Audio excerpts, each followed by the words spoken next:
कहानी की शुरुआत में हम सेंटियागो में मौजूद एक जेल को देखते हैं, जहां पर हजारों खतरनाक मुजरिम कैद हैं। यह सेंटियागो का सबसे सिक्योर तरीन जेल है, क्योंकि आज तक इस जेल से कोई भी कैदी फरार नहीं हो सका। और इसका रीजन है इस जेल का वार्डन। वार्डन बहुत ही स्ट्रिक्ट और बेरहम इंसान है, जो जरा सी गलती करने पर कैदियों को बुरी तरह से पीटता है। और यही वजह है कि इस जेल के कैदी यहाँ से भागना तो दूर, बल्कि एक छोटी सी गलती करने से पहले भी 100 बार सोचते हैं। लेकिन अब वार्डन का यह खौफ ज्यादा दिनों तक चलने वाला नहीं था, क्योंकि अब इस जेल में एंट्री हो चुकी थी एक बहुत ही शातिर इंसान की, जिसका नाम लियोन है। लियोन एक आर्किटेक्ट है, जो किसी भी बिल्डिंग को देखकर उसे पता चल जाता है कि यह बिल्डिंग कितने साल पुरानी है और इस बिल्डिंग को किस तरह से डिजाइन किया गया है। लियोन जेल में एंटर होते ही उसके दिमाग में यहाँ से भागने की प्लानिंग शुरू हो जाती है। यहाँ हमें पता चलता है कि लियोन अकेला नहीं है, बल्कि उसके साथ 4 साथी भी हैं, जो यहाँ से भागना चाहते हैं। कुछ देर बाद जेल का एक ऑफिसर सभी कैदियों को लाइन से खड़ा करके जेल के रूल्स बताता है और कहता है कि अगर किसी ने भी रूल तोड़ने की कोशिश की तो उसे मार दिया जाएगा। इसके बाद सभी कैदियों को उनके ब्लॉक्स की तरफ लाइन से ले जाया जाता है। यहाँ लियोन दौड़ते हुए सेल नंबर 50 को पकड़ने की कोशिश करता है, क्योंकि उसने पता लगा लिया होता है कि यहाँ से भागने के लिए सेल नंबर 50 सबसे परफेक्ट जगह है। लेकिन जब वो सेल नंबर 50 का दरवाजा खोलता है तो सेल नंबर 50 पर पहले एक आदमी ने कब्जा कर लिया होता है। यह देखकर लन काफी उदास हो जाता है और ना चाहते हुए वह सेल नंबर 50 के बगल वाले सेल में चला जाता है। वहीं हम देखते हैं कि लियोन के बाकी 4 साथियों ने उन्हीं सेल्स में डेरा जमा दिया है, जो उन्हें प्लान के मुताबिक कब्जा करना था। कुछ देर बाद लियोन के साथी लियोन के सेल में आ जाते हैं। यहाँ राफेल लियोन से कहता है कि तुम्हें सेल नंबर 50 में जाना था, पर यह तो सेल नंबर 51 है। तब लियोन कहता है कि तुम्हारे लिए आसान था, क्योंकि तुम्हारा सेल नीचे ग्राउंड फ्लोर पर था, इसलिए तुम लोगों ने आसानी से अपने सेल पर कब्जा कर लिया, लेकिन मेरा सेल फर्स्ट फ्लोर पर है, जिस वजह से मैं अपने सेल पर कब्जा नहीं कर पाया। यहाँ इनका साथी जर्मन कहता है, तो अब हम लोग क्या करेंगे? तब राफेल कहता है कि करना क्या है, कल से हम यहाँ से भागने की प्लानिंग स्टार्ट करेंगे। कुछ देर बाद हम देखते हैं कि यहाँ पर एक कैदी गिटार लेकर आता है, और यह गिटार वाला आदमी भी लियोन का साथी है। इस जेल में कैदियों को जो काम आता था उन्हें वो काम करने की इजाजत थी, ताकि कैदियों का टाइम पास होता रहे, जैसे गिटार बजाना, खाना पकाना और फर्नीचर का सामान बनाना। अगले दिन हम देखते हैं कि लियोन यहाँ से भागने की प्लानिंग पर लग जाता है। वो जेल के हर एक जगह को काफी गौर से देख रहा होता है, लेकिन जब उसकी नजर चारों तरफ गार्ड्स पर पड़ती है तब उसे इस बात का अंदाजा हो जाता है कि यहाँ से दीवार से कूदकर भागना काफी मुश्किल है। इसके बाद वह प्लान बी पर काम करते हुए पैदल चलकर कदमों से जेल की लंबाई का नाप लेने लगता है। जेल की लंबाई नापने के बाद वह सीधा अपने साथियों के पास पहुंचकर उनसे कहता है कि हमें कैसे भी करके यहाँ से भागना होगा। तब जर्मन ने कहा कि तुम पागल हो गए हो, यहाँ से भागना इम्पॉसिबल है, क्योंकि चारों तरफ जेल की ऊंची दीवारें हैं, जिससे हम कभी भी कूद कर भाग नहीं सकते, और गार्ड्स भी चारों तरफ से हम पर नजर जमाए रखे हैं। अगर उन्हें जरा सा भी हम पर शक हुआ तो वह हमें मार डालेंगे। तब लियोन कहता है कि मैंने कदमों का इस्तेमाल करके जेल के बाहर जाने तक का रास्ता नाप लिया है। हम यहाँ से जेल के बाहर वाले रोड से सिर्फ 90 मीटर की दूरी पर खड़े हैं, इसलिए हमें दीवार से कूद कर यहाँ से नहीं भागना है, बल्कि हम यहाँ जमीन के नीचे एक सुरंग बनाएंगे जो यहाँ से बाहर तक जाएगी। इस जेल के बाहर जंगल है, और अगर हम एक बार यहाँ से निकल गए तो जेल के बाहर जंगल में गार्ड्स हमें ढूंढ नहीं पाएंगे और बड़ी आसानी से हम यहाँ से फरार हो जाएंगे। लेकिन यहाँ इनके दिमाग में सबसे बड़ा सवाल यह होता है कि इतनी लंबी सुरंग जब यह लोग बनाएंगे तो उस सुरंग से बाहर निकलने वाली मिट्टी यह लोग कहाँ गिराएंगे? यह सवाल इन तीनों को परेशान कर रही थी, और लियोन सोच में पड़ जाता है कि सुरंग से निकलने वाली मिट्टी को आखिर कहाँ फेंका जाए। अब जब यह तीनों सुरंग से निकलने वाली मिट्टी को छुपाने के बारे में प्लान बना रहे होते हैं, तभी एक कैदी की नजर इन पर पड़ती है, जिसका नाम बिगोट है।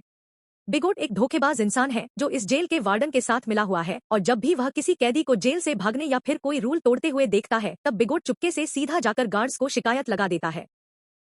और अब वह पिछले काफी टाइम से लियोन और उसके 2 साथियों पर नजर रख रहा होता है। इन तीनों को काफी टाइम से एक साथ बात करते हुए देखकर बिगोट को इन पर शक हो जाता है, इसलिए वो सीधा आकर राफेल से मिलता है और कहता है कि मैंने पिछले कई दिनों से तुम तीनों पर नजर रखी है, और मुझे पता है कि तुम तीनों यहाँ से भागने का प्लान बना रहे हो, इसलिए मैं भी तुम्हारे साथ यहाँ से भागने के प्लान में शामिल होना चाहता हूँ। यहाँ बिगोट के चेहरे को देखकर राफेल को कुछ गड़बड़ नजर आता है, इसलिए राफेल बिगोट से कहता है कि ऐसी कोई बात नहीं, हम तीनों तो बस बातचीत कर रहे थे और हमारा यहाँ से भागने का कोई भी प्लान नहीं है। अगले दिन लन, जर्मन और राफेल तीनों नीचे वाली सेल में आए। राफेल एक तरफ के दीवार को देखकर कहा कि हम इसी दीवार को खोदकर सुरंग बनाएंगे। लेकिन मसला यह था कि अगर खुदाई का काम शुरू कर दिया गया तो सुरंग को खुला नहीं छोड़ सकते, क्योंकि हर शाम गार्ड्स हर एक सेल की चेकिंग करने आते हैं, और अगर गार्ड्स ने सुरंग देख लिया तो हम सब पकड़े जाएंगे। तब लियोन कहता है कि हम इस दीवार के एक हिस्से को तोड़कर सेम उसी तरह का एक फेक ब्लॉक बनाएंगे, ताकि शाम को जब भी गार्ड सेल की चेकिंग करने आए तब हम उस फेक ब्लॉक को दीवार में लगाकर सुरंग को छुपा देंगे और गार्ड्स के पकड़े जाने से बच जाएंगे। अब यह सब तो ठीक था, लेकिन सबसे बड़ा सवाल यह था कि सुरंग में से निकलने वाली मिट्टी का यह लोग क्या करेंगे। तब लयन अपने गिटार वाले दोस्त को सेल में बुलाता है और वह अपने गिटार में से एक बड़ा स्क्रू ड्राइवर निकालकर लन को देता है, जिसके बाद लन ऊपर छत में एक चौकोर सुरंग करने लगता है, जिससे बाहर काफी शोर हो रहा था। अब शोर से बचने के लिए गिटार वाला आदमी गाना गाकर गिटार बजाने लगता है, जिससे किसी को भी सेल के अंदर का शोर सुनाई नहीं देता और कुछ देर की मेहनत के बाद लयन छत में सुरंग करने में कामयाब हो जाता है। अब यहाँ लियोन जब उस होल से अपना सर बाहर निकाल कर देखता है तो उसे छत पर एक बड़ा खाली जगह दिखाई देता है, जिसे देखकर लन काफी खुश हो जाता है, क्योंकि यहाँ पर 80 टन से भी ज्यादा मिट्टी आसानी से रखी जा सकती थी। अब शाम होने वाली थी और जल्द ही गार्ड्स आकर सेल की चेकिंग शुरू करने वाले थे, इसलिए राफेल डर जाता है और कहता है कि हमें जल्दी ही इस होल को बंद करना होगा। तब लयन ने कहा कि जल्दी से मुझे अंडे लाकर दो। यह सुनकर राफेल गुस्सा हो जाता है और कहता है कि तुम्हें इस वक्त मजाक सूझ रहा है कि तुम जल्दी से अंडे लाकर दो और फिर मेरा कमाल देखो।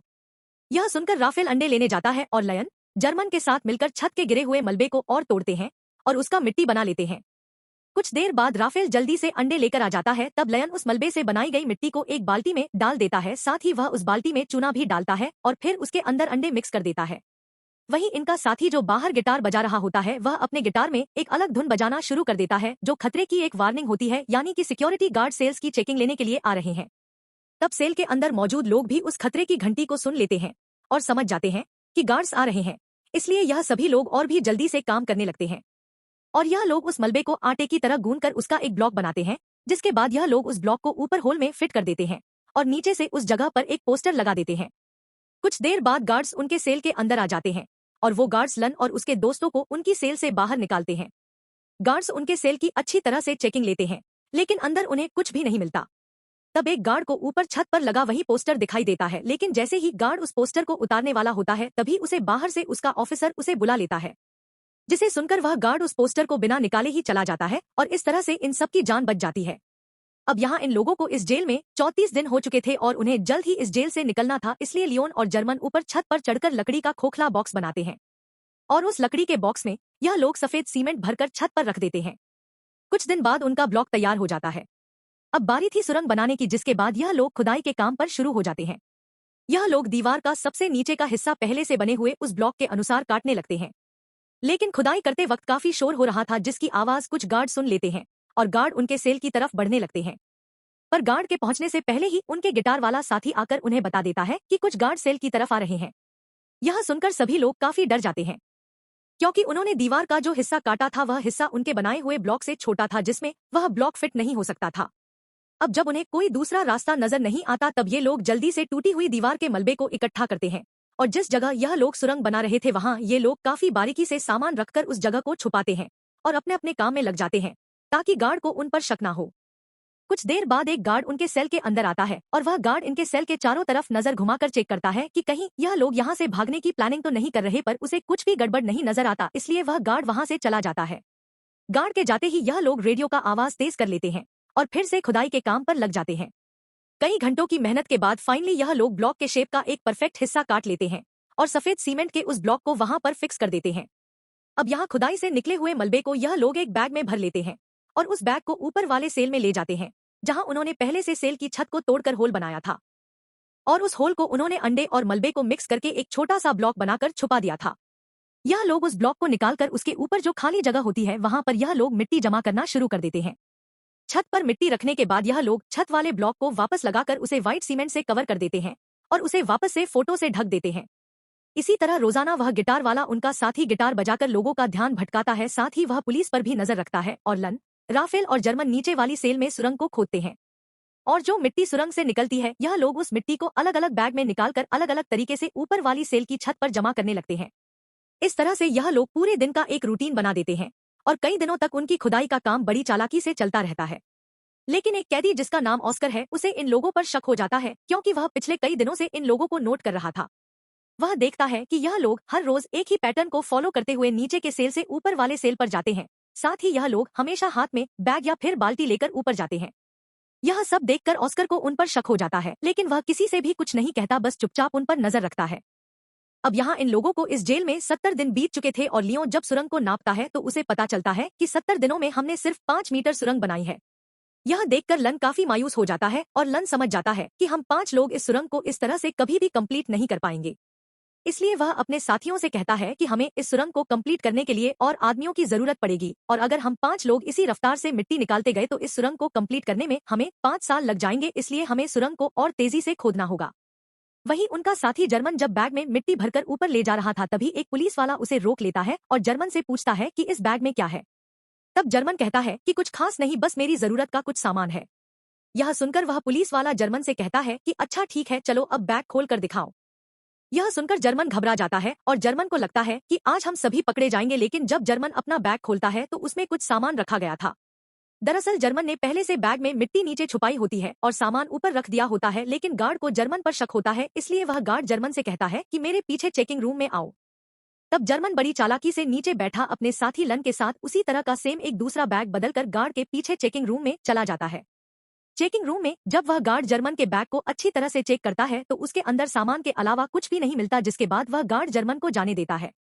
अब इन सभी कैदियों को जेल में 86 दिन बीत चुके थे और अब यह लोग और ज्यादा दिन यहाँ नहीं रहना चाहते थे, इसलिए लियोन और उसके साथी जल्दी से सुरंग के काम को बढ़ाने के लिए ऊपर वाले फ्लोर के कुछ कैदियों को अपने साथ मिला लेते हैं।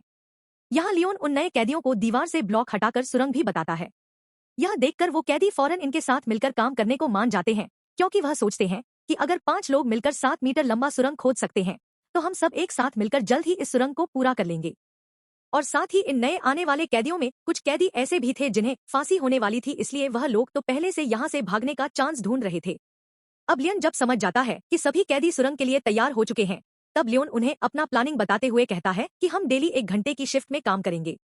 2 लोग खुदाई का काम करेंगे, 2 लोग मिट्टी ऊपर ले जाएंगे और 2 लोग गार्ड्स पर नजर रखेंगे। बाकी लोग जेल के नॉर्मल काम करेंगे ताकि किसी को हम पर शक ना हो। और जो भी कैदी 2 घंटे सुरंग की खुदाई करने के बाद वापस बाहर निकलेगा उसे फौरन नहाकर अपने कपड़े भी धोने होंगे ताकि गार्ड्स को उसके कपड़ों पर मिट्टी के निशान नजर न आए।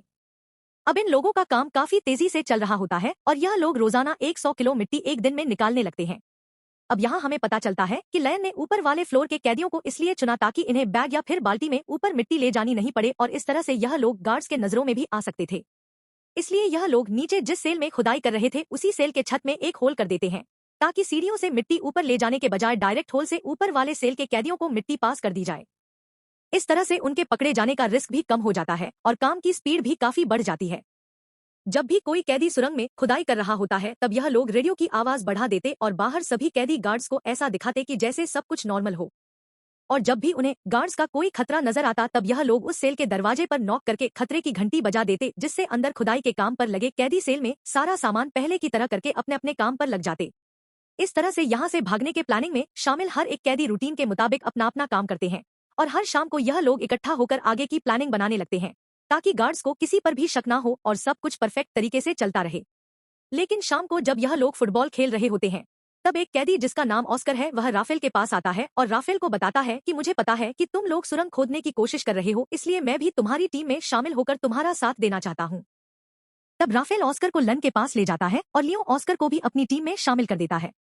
यहाँ लियोन अपने 2 साथी जर्मन और राफेल से कहता है कि जिस हिसाब से काम चल रहा है मुझे पूरा यकीन है कि हम जल्द ही इस सुरंग को कंप्लीट कर देंगे और जल्द ही यहाँ से बाहर निकल जाएंगे। लेकिन बाहर निकलने के बाद भी हम लोग पकड़े जा सकते हैं, क्योंकि हम 4-5 नहीं बल्कि पूरे 40 लोग हैं और अगर बाहर निकलने के बाद भागते हुए हमें पुलिस ने देख लिया तो पुलिस हमारे पीछे गाड़ी लगाकर हमें पकड़ लेगी।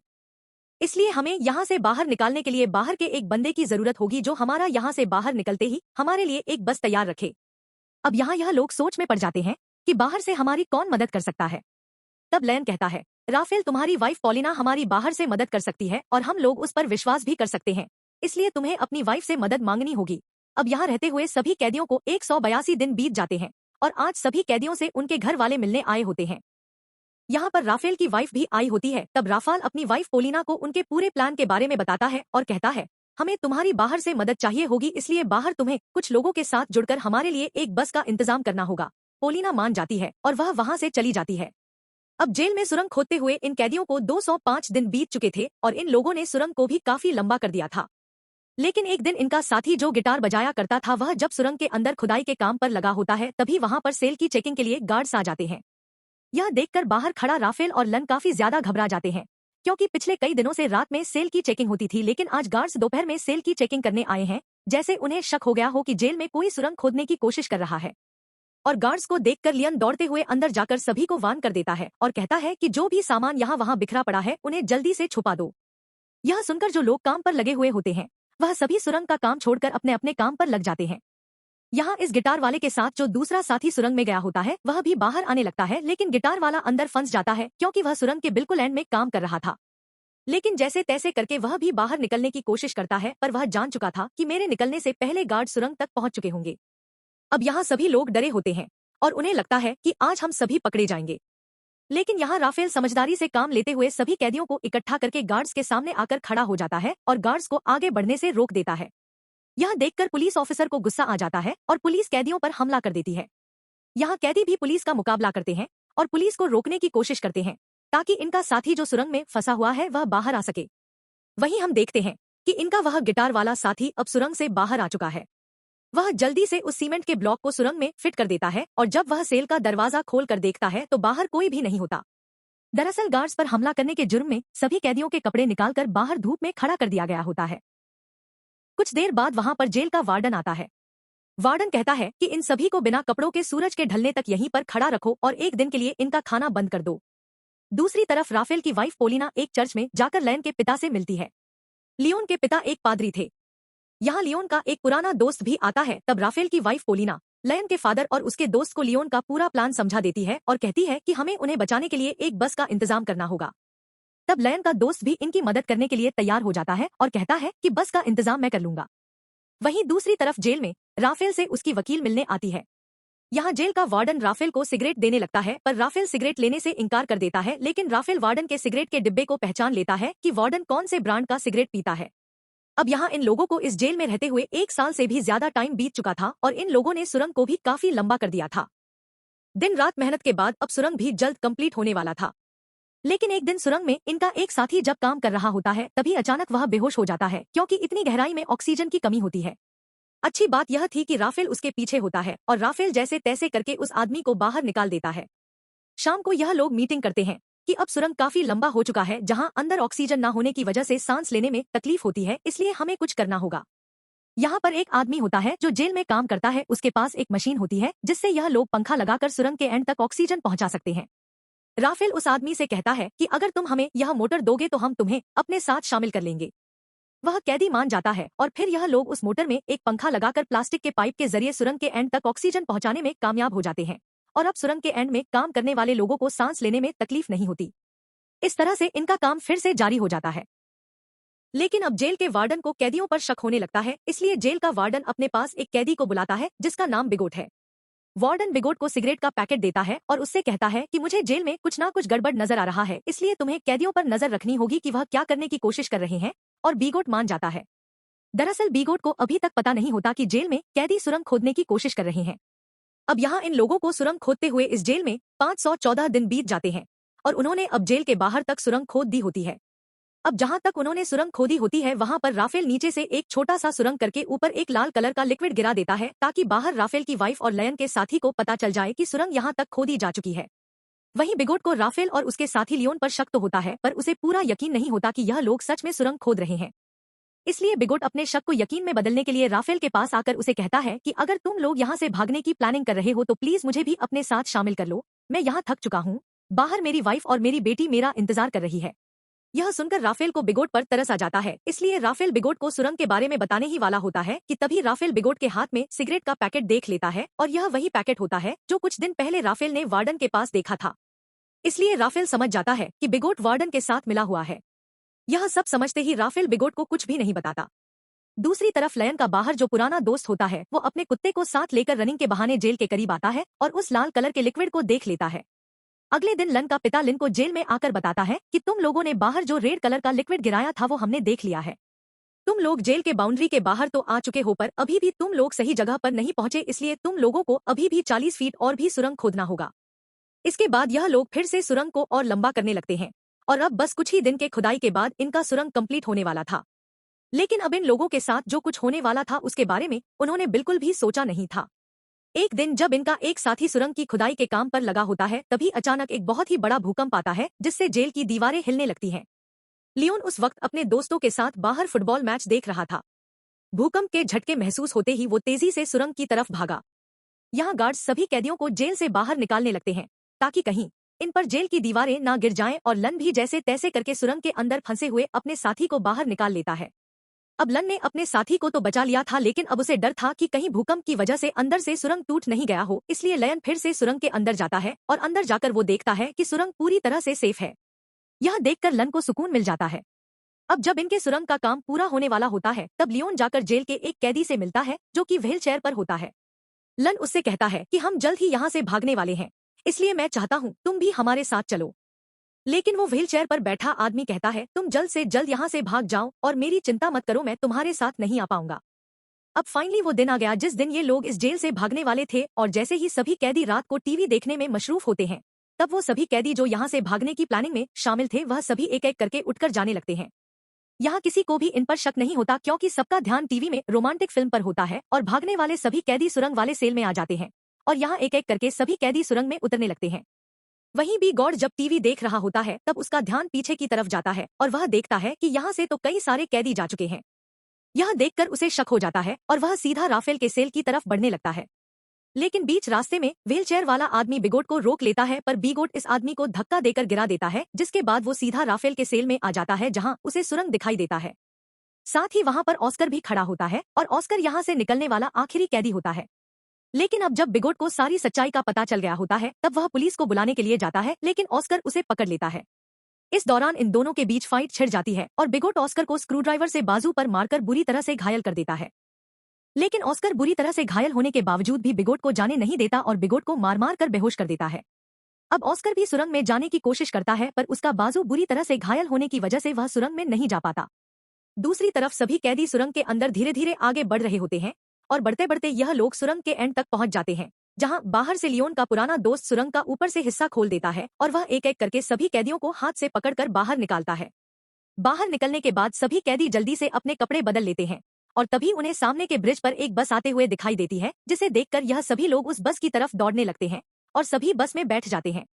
लेकिन ऑस्कर अभी तक नहीं आया होता, इसलिए सभी कैदी उसका इंतजार कर रहे होते हैं। यहाँ जर्मन कहता है कि मुझे लग रहा है कि कहीं ऑस्कर किसी मुसीबत में है, इसलिए मैं ऑस्कर की मदद के लिए जा रहा हूँ, जिसके बाद वह ऑस्कर को लेने जाता है। दूसरी तरफ जेल में मूवी खत्म हो गई थी और सभी कैदी अपने अपने सेल में जाने लगते हैं।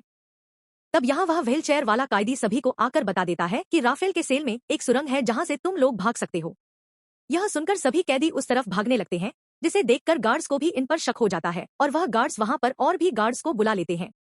कुछ देर बाद पूरे जेल में सायरन बजने लगता है, जिसकी आवाज बाहर बस में बैठे कैदी सुन लेते हैं और सभी कैदी समझ जाते हैं कि अब हमारा यहाँ पर ज्यादा देर रुकना ठीक नहीं, इसलिए अब हमें यहाँ से निकलना होगा। और तभी वहां पर जर्मन भी आ जाता है। वह सभी को बताता है कि मैं सुरंग के पास गया, लेकिन वहां पर मुझे ऑस्कर नहीं मिला, जिसके बाद बस वहां से जाने लगती है। वहीं हम जेल में ऑस्कर को देखते हैं, जो घायल होने की वजह से जेल से भाग नहीं पाया। अब यहाँ कैदियों के भागने की खबर जेल के वार्डन को दी जाती है। कैदियों के भागने की खबर सुनकर वह काफी गुस्सा हो जाता है। दूसरी तरफ सभी कैदी बस में थे, जहां पर पोलिना सभी कैदियों को उनका पर्स दे देती है, जिसमें कुछ पैसे और उनके फेक आईडी थे, और सभी कैदी अलग अलग होकर अपने अपने रास्ते निकल जाते हैं। और इस तरह से सभी कैदी जिन्होंने पिछले कई महीनों से दिन रात मेहनत की थी, वह सभी जेल से आजाद हो जाते हैं। दोस्तों, यह इतिहास की सबसे बड़ी जेल ब्रेक घटना थी, जहां एक ही बार में पूरे 50 लोग जेल से फरार हो गए थे, लेकिन इनका एक साथी ऑस्कर भागने में नाकाम हो गया था। इसी के साथ सच्ची कहानी पर बनाई गई ये फिल्म खत्म हो जाती है।